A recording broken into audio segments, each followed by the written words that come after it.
doesn't sit comfortably with what I'm saying here. This isn't easy for me, and some of my socialist friends are falling out with me because of it, because they want a new workers' party that represents the workers. So they are, but it's not going to happen in 7 months. That's the reality. That's the realpolitik. It's not going to happen in 7 months. In the future, I want a big workers' socialist party with the trade unions backing it that can compete against the SNP for a different vision of an independent Scotland. An independent Scotland with public ownership, with redistribution of wealth, all that type of stuff that I support. 7 months, we're not going to build it. So I ask people to consider, wouldn't it be better to say, right, let's unite behind voting SNP in 7 months' time, get rid of the no parties, and I think we could do it. We might even have a clean sweep. We might even have a clean sweep if we could do that. Because I'll tell you what, some of the people who voted no, they're not going to vote for these no parties now that they've seen how the promises are broken like that. Imagine Mr. Brown. You know, this is the guy that says, you know, vote no, we've got this vow, we've got this vow. Some people voted no on the basis of that vow, and now he's asking you to sign a petition to keep the bloody vow. I mean, how ridiculous is that? Well, I know which petition I signed. In every conversation, in every bar, in every cafe up and down the country, there's always one person who can correct the rest of the group on a misnomer, for example, the currency. But just how strong is new media and how strong should it become? I mean, how are we actually going to overtake the mainstream media, or at least provide a balance? David, you know what? I think it was George Monbiot that used this phrase. He says, if Scotland votes yes, it will have been a victory for social media over corporate media. And I think he was spot on. And again, if you look at the demographics, where do a lot of young people now get their news? They don't go and buy the newspapers. They're not watching the 6 o'clock news. This is what we think you should think, because that's what the 6 o'clock news is about. Yes. They're actually going to source. They're actually going and getting the undiluted news. Yes. Isn't it very, very telling that those young people were the core of the yes vote? I would appeal to young people watching, adopt a granny, adopt an auntie, adopt an uncle, get them online. Christmas is coming up. Buy them something, get them online so that the next referendum, they're not getting the news for the BBC, they're getting the news for the social media. I had a couple of young people discussing with them at the university today, 22 years of age, saying they want to become counsellors. Brilliant. How many young people you hear, I want to become a counsellor, but they want to become counsellors because they want to change life at a local level and make it better. And I hope the number of people joining political parties changes those political parties, that we don't just have the old guard who become candidates because they've always been candidates. Okay. Derek, did you want to ask a question? What's your thoughts on the vote rigging allegations that are out there? Do you know, let's be absolutely candid here, all of the vote rigging allegations have to be properly investigated. That's the first thing, right? I don't think the vote was rigged.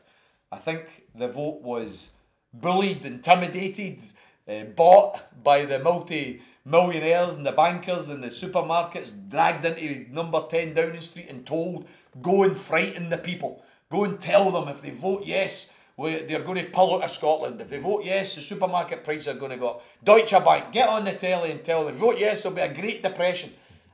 BBC gave that publicity.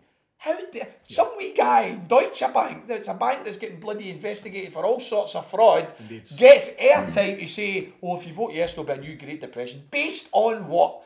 Absolutely nothing. But it became a news story. And I remember Mark Twain used to say, by the time the truth has got its boots on, the lies halfway around the world. And that's the problem with what the BBC did. Yeah. They gave prominence to rubbish stories that were deliberately frightening people. And then by the time we come along with, no, here's the truth. Oh, it's too late because your voice isn't heard as much. That's what we mean by BBC bias. And there is a delay. By the time you've managed to undo the lie and explain the different processes, people actually have to learn about certain things and understand how things work in order to understand the explanation. Look, don't be downhearted here. Yeah. We have got it within our own selves to, first of all, challenge ourselves. We need to, you were talking about education. We need to all self-educate. We need to become more politicised ourselves, read more, learn more. Don't just take what somebody tells you is the truth. Go and check it out for yourself. But on the 12th, what we want is a festival of hope. We're going to have musicians there. We're going to have speakers there. There's about 26, 27 different speakers for all walks of the Yes movement. We've got some well-known actors like Martin Compston and Paul Brannigan, Ciara Lucchese, people who played a role during the campaign and want to come and give their opinions as well. We've got Dennis Curran, who, I don't know if you've seen his video, Loaves and Fishes. He spoke at the Scottish Parliament in Holyrood. What an absolutely stunning speech he made there. Dennis is coming and he'll be speaking, and we're also going to have a food bank collection. We're asking people to bring donations, and Dennis, through Loaves and Fishes, is going to then distribute it, because sometimes I get angry that people walk by a food bank, weigh their bag of food and bring it into George Square, rather than taking it to the local food bank where it would be better made. So what we're going to do is, Dennis is going to arrange, he's going to have a truck there, and he's going to arrange distribution to local food banks, so that there's actually a social, progressive element of the day. But we need help with things like money, we need help with things like publicity. So please, all of the Independence Live listeners, if you can help in any way, shape or form. I look at these things like a football team. I'm into football. Dennis, David, we all can't, even because we're talking about Dennis, we all can't be the centre forward. But no team's going to win anything if it's just a team of centre forwards. We need the right backs, we need the midfielders, we need the goalkeepers. Everybody has a role to play in the Yes movement. And if we stick together, and if we tie our ropes together, personally, as I say, unless somebody comes up with something better in the next 7 months, I think we should say to ourselves here and now, yes, we're going to unite for the Yes campaign is going to say, vote SNP, not because we agree with all the SNP policies, but because the SNP is the best place to actually defeat the Red Tories. If we can do that, I think independence is back on the agenda in 7 months' time. Fracking is known to be a very dangerous technique for mineral extraction, gas extraction, which has been known to damage water supplies, cause seismic activity in areas. Unfortunately, we are blessed with a large area which is prime for the fracking, and the companies involved, basically they've just been given, since we voted no, they've suddenly been granted all these licences to frack within Scotland. Unfortunately, the Scottish Government doesn't have the power to block those licences. What the Scottish Government does have the power to do, however, is to retain the right for residents to oppose these licences. In England, the Westminster Government is removing the right for local residents to oppose the licences. That's a battle that is getting fought as we speak. I think fracking is too dangerous a method for extraction of minerals. I think it's got far too many problems attached with it. I don't think we should be supporting it at all. I think it was another reason to vote independence, so that we actually control of it. But I don't think we should give up the ghost. We should encourage people to oppose these things. We should demand public inquiries to make sure that we hold up these things. But let's also point out who is at the head of some of these firms. Mr. Ian Wood, who came out with his garbage about how much oil we had left. How convenient is it that he did that to try and secure the no vote for the British establishment, knowing fine well that he was in there with the fracking companies looking to benefit from the licences. A damn disgrace. We know people go on to oil and people, Scotland.com, they'll see the reports there about the Atlantic margin, about the 100 years of potential oil that's there. That should have been a mainstream story. But again, BBC bias. Why was it not a story? I'll tell you what, see if that report had said, oh, there's only 5 years of oil in the Atlantic margin in the West Coast, that would have been a big story. Indeed. But because it was 100 years, it was blocked. Look at our YouTube channel. We've got an interview with Chick Brodie, who's an MSP who did an investigation into the cover-up of the oil and gas under the Clyde. That's another 100 years worth of oil and gas. So, again, not covered by mainstream media, but we have it on YouTube. I think we, as a nation as a whole, given the level of political involvement, elections, political party memberships, things like that, I think we could more or less agree that Scotland was, if not sleeping, at least half asleep. I don't think you can say that now. I think Scotland is very much awakened to our potential as a small nation, and awakened to the potential of people power as well. And everything that's happened since the referendum, I think, has been wholly positive on the yes side. People have become politically engaged in parties, and there is an ongoing process of demonstrations taking place nearly every weekend, Saturdays and Sundays, and obviously we've got a big one on the 12th of October as well that is looking like it's going to pack out George Square. So I think we've awakened a nation, and that's probably one of the most positive things we've done. Okay. I mean, obviously, we lost the referendum, but I think it's fair to say that we won the campaign. So we're going to think about what can be done now. There is a concept that's arrived quite recently of the 45% who did vote yes. It has drawn a little criticism. Some people say that it is a wee bit divisive. It says that there's a 55 who didn't. There are other ideas, 45 and rising. Do you think it's going to have to change its form as we move forward to this idea?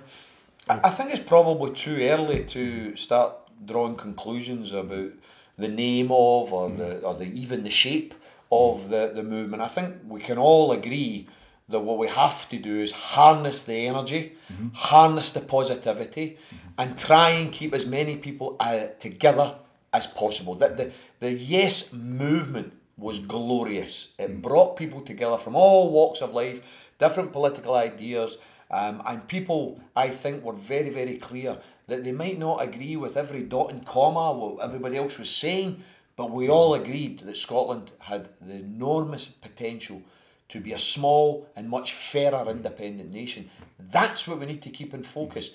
Somebody contacted me, I remember, on Facebook, I think it was, a week after the referendum, to complain that we shouldn't be calling ourselves the 45 movement because we're looking back. And you know, I sent him a message back saying, come on mate, it's only 7 days. it's not exactly looking back yet. However, the point I would make is we want the 45 movement to become the 65. And we need to work out how we're going to have a name that is an umbrella for us all. And the 45 movement is that name just now, so be it. But we definitely need to begin to tie the ropes together. There's loads of ropes out there. They're very, very positive. Everybody wants to take the campaign forward. Brilliant. But let's try and maintain unity, tie the ropes together. So we try and make sure that there's well-run events. And the thing on the 12th, we're going to try and make it a festival of hope. We're going to have about 8, 10, 12 different bands and artists playing, singing all sorts of songs. There's a guy called Jerry Cinnamon, who I'm looking forward to. I've only heard him online. And he wrote a song called Hope Over Fear.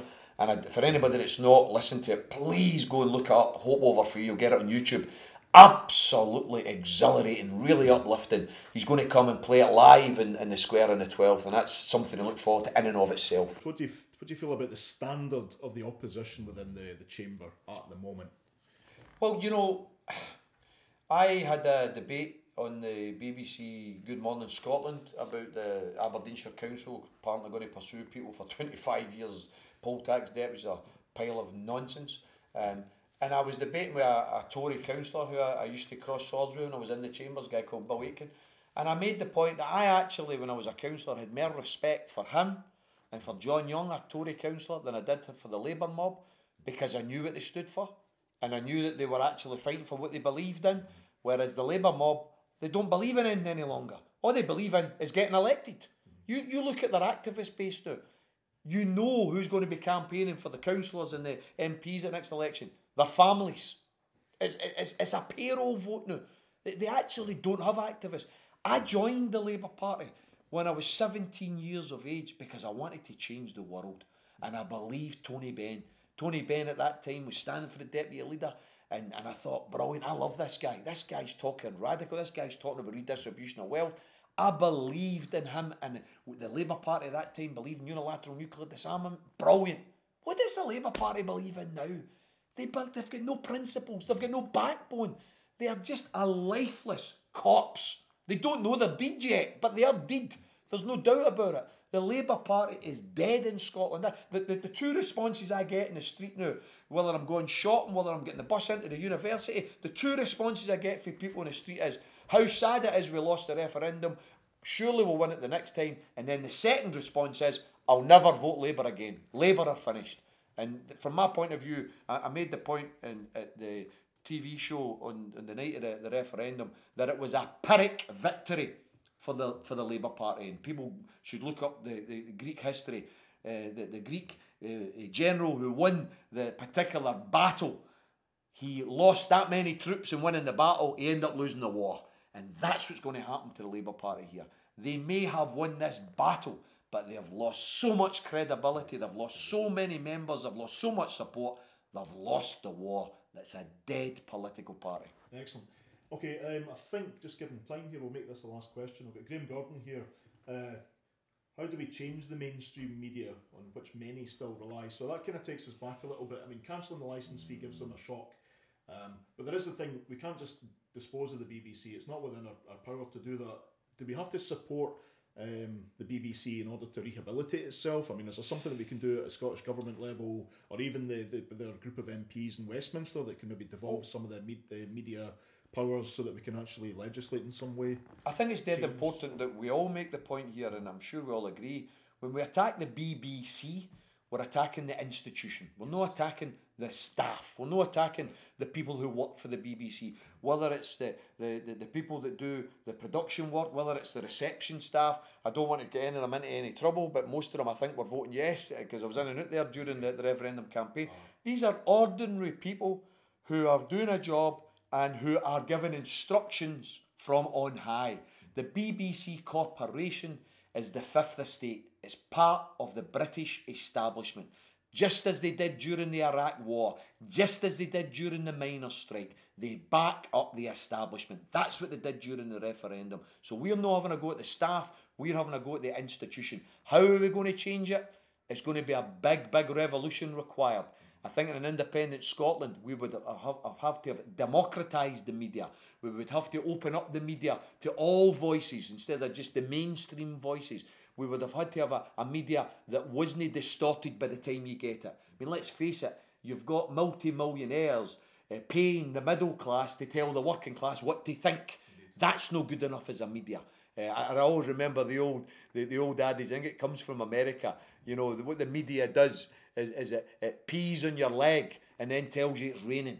Well, listen, we know you're peeing on our leg. You don't need to try and convince us it's raining. We know that you're biased. We know that you're trying to distort things. We're on to you, and most of the young people of Scotland are on to you. It may have worked this time around. It won't work the next time. Indeed. Okay, and we're going to bring this things to a close. Could you just remind the viewers again, briefly, George Square? My appeal to all of those that are watching Independence Live tonight is please get yourself along to the Freedom Square, George Square just now, Freedom Square after Independence, 12 noon on Sunday, the 12th of October. We're going to have a whole day of activities with live music speakers. There'll be all sorts of face painting for the Waynes. We'll have badges, t-shirts, flags, everything will be there. It will be a festival of hope. Let's fill George Square on the 12th of October with people who are not down, are not out. Tell the world, we may be on a detour, but we're still on the path to independence. Fill the square with hope on the 12th. Thanks a lot. Amen, brother. Okay, just one thing. Brilliant, thank you. If you go to independencelive.net, you'll find a link there for a crowdfund. So we are looking for £4,000. The reason for that is that we want to get Kevin, who's the boss, the guy who created all of this, we want to make him a full-time employee for a period of 4 months, and that's to bring this whole operation together. Okay, we've produced over 150 separate events so far. You can see it all in the archive, but please have a look at that, read the proposal. If you can make a donation, if you can give £5, £10, £50, whatever, give a little of what you can. Tell your friends that they can do the same thing. If you don't want to pay the licence fee, by all means, spend a little of that on helping us to continue producing what we produce. We do this for nothing. We get lifts places, people feed us. We don't make money out of this, but we do it all because we know it's the right thing to do. So please, if you can, go to independencelive.net. Please share the link. Let other people know that you can support independent Scottish media that's working for you. Okay, Tommy Sheridan, thanks very much for talking to us. It's been a real pleasure. Thanks, brother. Okay, and thank you very much for watching at home. Okay, peace.